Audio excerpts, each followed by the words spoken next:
Hola, buenas tardes. Mi nombre es Catri Garzcone, soy ingeniero zootecnista y soy el director de la escuela del Centro de Graduados de Ciencias Agrarias.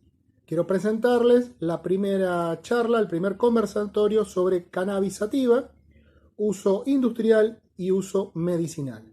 Esta primera es la primera charla sobre una serie de charlas que vamos a dar sobre este tema. Dentro de todas las charlas presenciales y virtuales que damos sobre diferentes temas de actualidad y de interés para los graduados.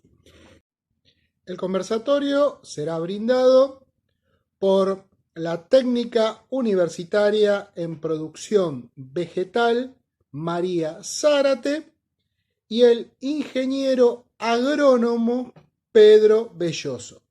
Bienvenidos a este primer conversatorio de muchos más que estarán por venir. Muchísimas gracias. Arrancamos la presentación.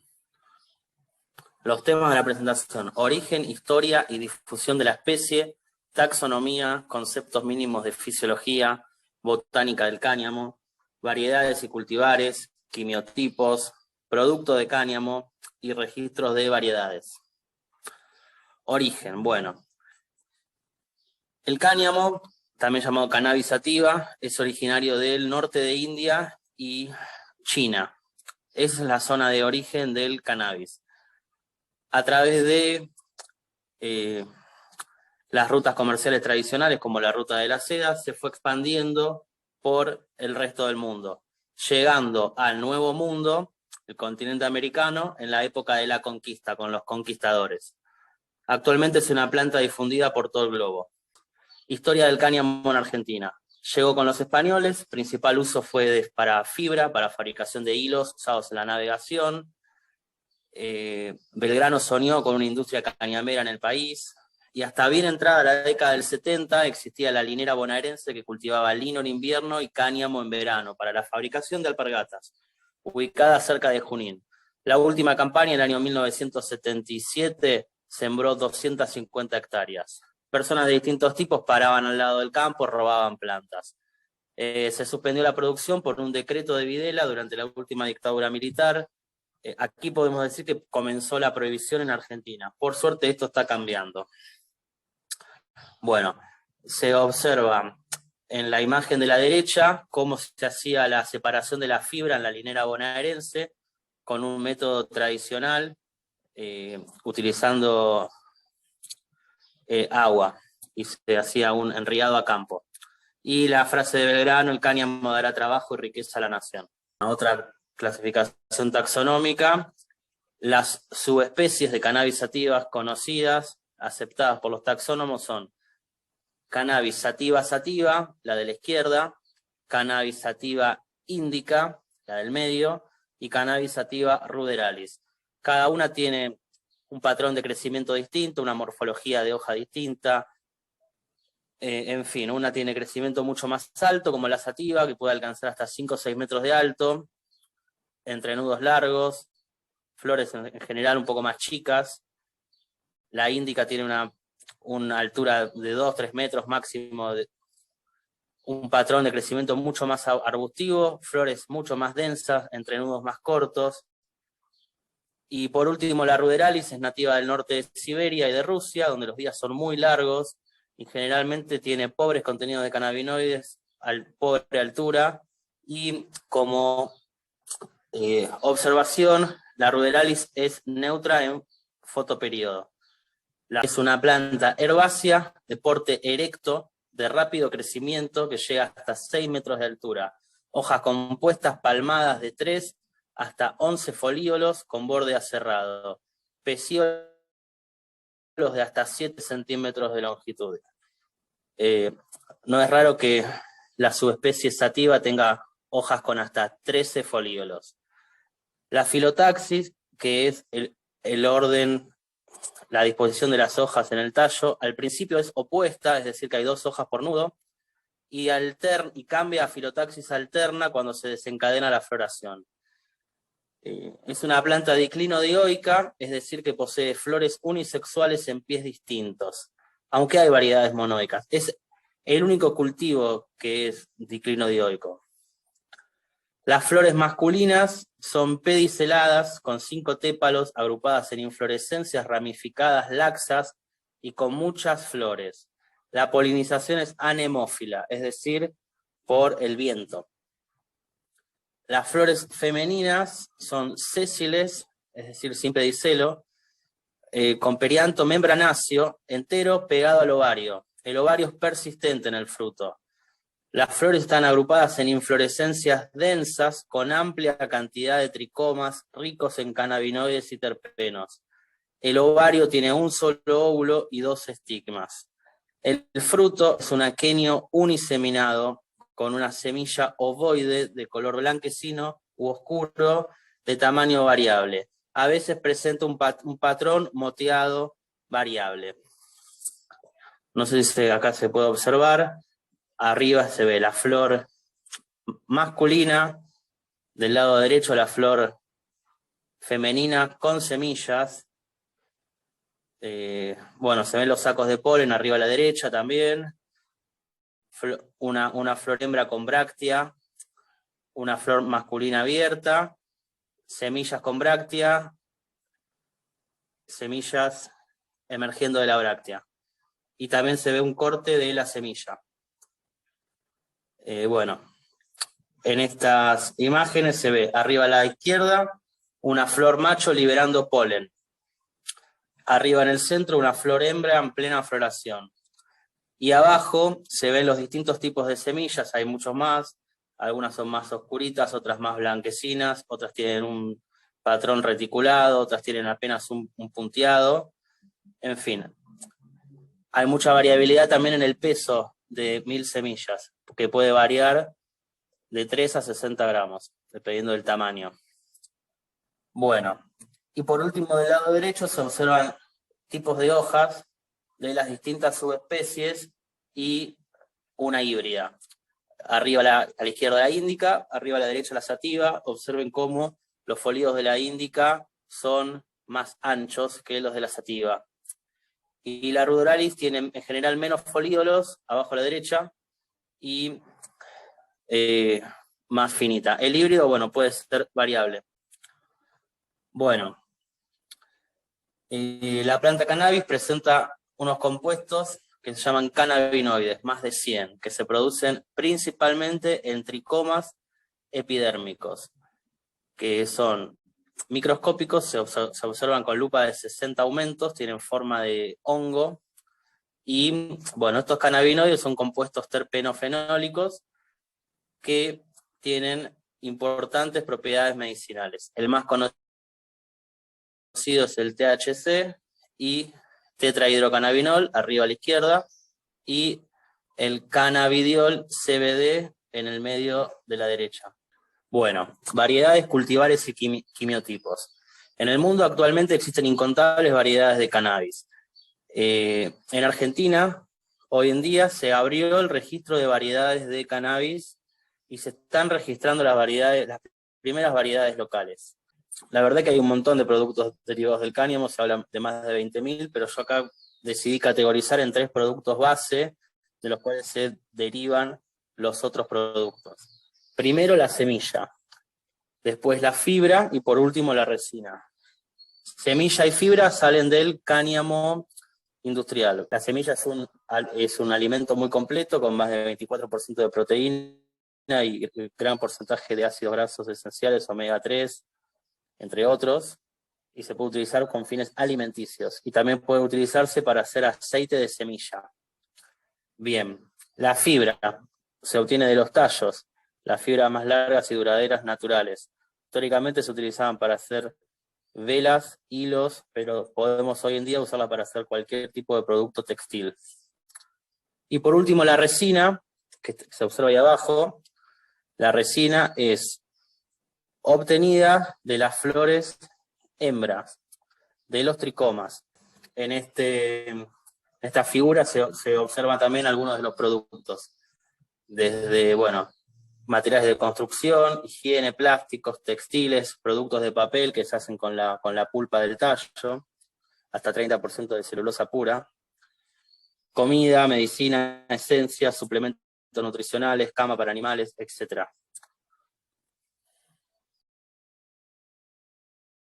yo voy a hablar de dos partes de cannabis. Una parte es la salud y otra parte que es el autocultivo.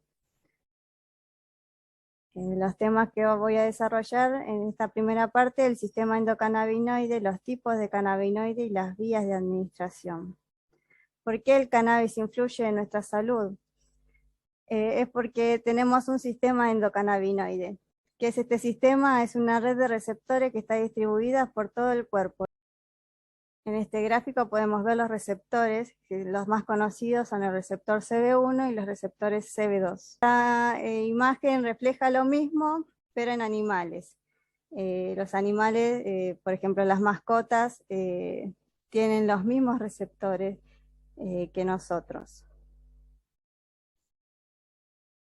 ¿Cómo se activan estos receptores? Por cannabinoides. Nosotros tenemos cannabinoides que produce nuestro cuerpo, se llaman endocannabinoides. Después tenemos los fitocannabinoides, que es lo que produce la planta, y los sintéticos, que es producido en la farmacéutica. El sintético es producido por el hombre, no tiene nada que ver con el compuesto puro, que es lo que se están viendo en algunas empresas privadas de Argentina, que es el CBD puro. El sintético es hecho por el hombre. ¿Dónde se sintetiza estos fitocannabinoides? En los tricomas de la planta. Como pueden observar en la imagen izquierda, es el tricoma, que es el clásico, un pie y tiene una cabeza. En la cabeza es donde se van a sintetizar estos metabolitos secundarios de la planta. Y acá vamos a encontrar los que es CBD, THC, los flavonoides, los terpenos. Los cannabinoides se encuentran en su forma ácida. Eso quiere decir que en la planta, cuando uno lo cosecha, no está activa y hay que activarla. Esa activación se llama descarboxilación, y lo que se necesita es calor y tiempo. En los flavonoides y los terpenos, que también son muy importantes, los flavonoides son los pigmentos naturales de la planta. Los terpenos es el característico olor de la planta de cannabis. Ahora vamos al autocultivo. Acá vamos a ver un poco el marco legal en Argentina, las características de la planta, la fenología, los factores que afectan el crecimiento, el desarrollo, y un poco de el indoor y exterior. ¿Qué pasó en Argentina? En 2017 recién se aprueba la ley 27350, que es la ley de uso medicinal de la planta de cannabis, pero solo se aprueba con fines de investigación. Y solamente el tratamiento era para una sola enfermedad, que era la epilepsia refractaria, y solo aceite importado. En 2020 se deroga el decreto 738 y se crea el registro para el autocultivo de cannabis con fines terapéuticos, que es el ReproCan. ¿Qué pasa en el mundo? En el mundo, en estos años, se saca, la Agencia Mundial de Antidopaje excluye el CBD de su lista de sustancias prohibidas. El CBD, no el THC. O sea, según lo que consuma, si es artesanal o farmacéutico, va a ser la diferencia de que dé doping positivo, porque por lo general los macerados artesanales tienen un poco de THC, y eso lo indica la Agencia Mundial de Antidopaje. En el 2020, la recomendación 5.1 de la Organización Mundial de la Salud recomienda la eliminación de la lista 4 de la Convención Única sobre Estupefacientes de 1961, o sea, la eliminación de la planta, ¿no? ¿Qué dice la ley 27350 en el artículo 8? Que las pacientes humanas, porque acá no están contemplados los animales, los veterinarios no pueden ingresar en esta ley, sí que son solo pacientes humanos. Podrán inscribirse para obtener la autorización del cultivo para sí a través de una o un familiar, una tercera persona o una organización civil autorizada. El primer dígito va a indicar el estadio fenológico, el 0 es la germinación, la emergencia, el 1 el estado vegetativo, el 2 la floración y el 3 la senescencia. Después los demás números es dentro del estadio. En el caso de floración, el segundo dígito va a indicar si es macho 1, si es hembra 2, Si es una planta monoica o hermafrodita, 3. Acá estamos, en las fotos podemos ver las prefloraciones. O sea, esto es lo que tenemos que ver, es importante observar que tenga estos pelos, que es lo que va a indicar que es hembra. Bueno, acá en esta... ¿Cómo observamos los tricomas? Necesitamos esta lupa de 60 por 60 de aumento.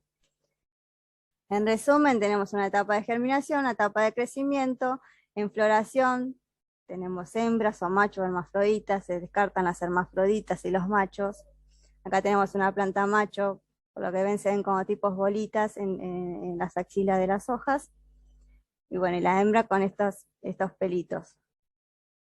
Cuando son machos en este estadio es donde se saca, porque si uno lo deja más tiempo va a polinizar a cualquier cultivo que encuentre.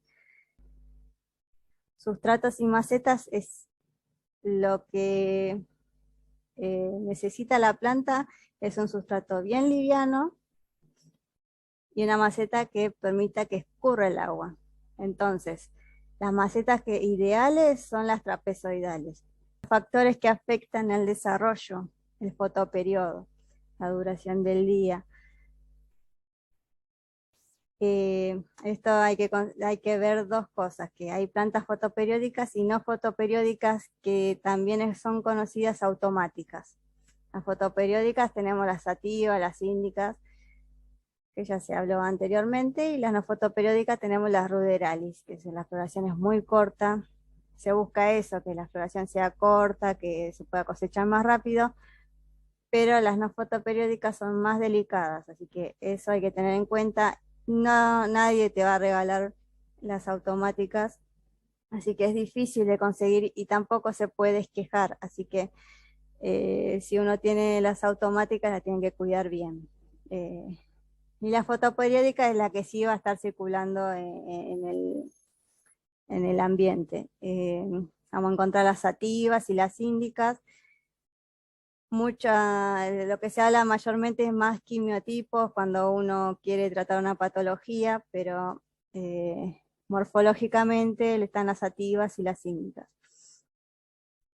Bueno, si nace por semilla va a cumplir una etapa vegetativa básica. Si es un esqueje va a tener la edad de la madre, así que va a estar inducida para florecer y puede revegetar. Bueno, lo que sigue en el texto es lo mismo. En exterior va a florecer en otoño y en indoor lo podemos cambiar nosotros la floración. Nosotros decidimos cuándo florecer.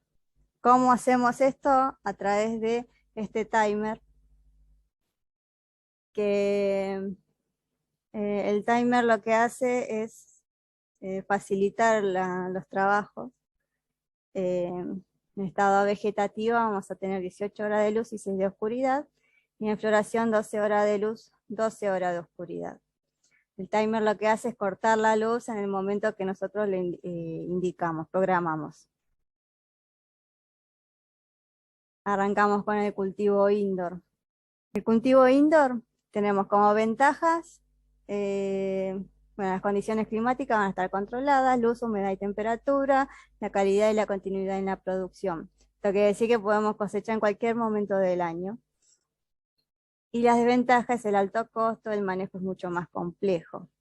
Y no tan complejo, depende de la inversión que uno haga también. Este es un indoor. Un indoor es básicamente, puede ser una habitación o un armario. Podemos encontrarnos con la carpa de indoor que ya está hecha, que tiene un costo elevado, pero hay que saber que también uno puede hacerlo. ¿Cómo se hace? Bueno, con iluminación que van desde galponeras, tenemos la lámpara de sodio, las lámparas de full spectrum. Lo que también necesitamos es material reflectante, que tenemos este aislante que también se puede usar, este es el papel milar. Y lo que hay que tener en cuenta al momento de una construcción artesanal de indoor es que tiene que tener dos ventilaciones, una inferior y otra superior para mayor circulación de aire, un ventilador de pie, que lo único que hay que tener en cuenta del indoor es que estamos usando electricidad, que no hay que escatimar con gastos, porque cuando uno lo hace casero, el tema es que si uno quiere bajar los costos, por ahí corre riesgo de incendio y todas esas cosas. Así que en ese sentido, la electricidad hay que hacer con los mejores materiales que dispongamos. Bueno, hay que controlar la temperatura. Acá en la imagen inferior tenemos un termohigrómetro que mide la temperatura y la humedad, las dos cosas, pero también se venden por separado. Bueno, el timer que soluciona mucho la vida, básicamente, y también evita estrés, porque también la planta se puede estresar. Uno puede con el celular programar que suene la alarma, pero si hay mucha variabilidad, la planta se puede estresar. Cultivo exterior, la ventaja es que es de bajo costo, plantas más grandes, mayor cantidad de flores, son menos contaminantes, manejo tecnológico más sencillos.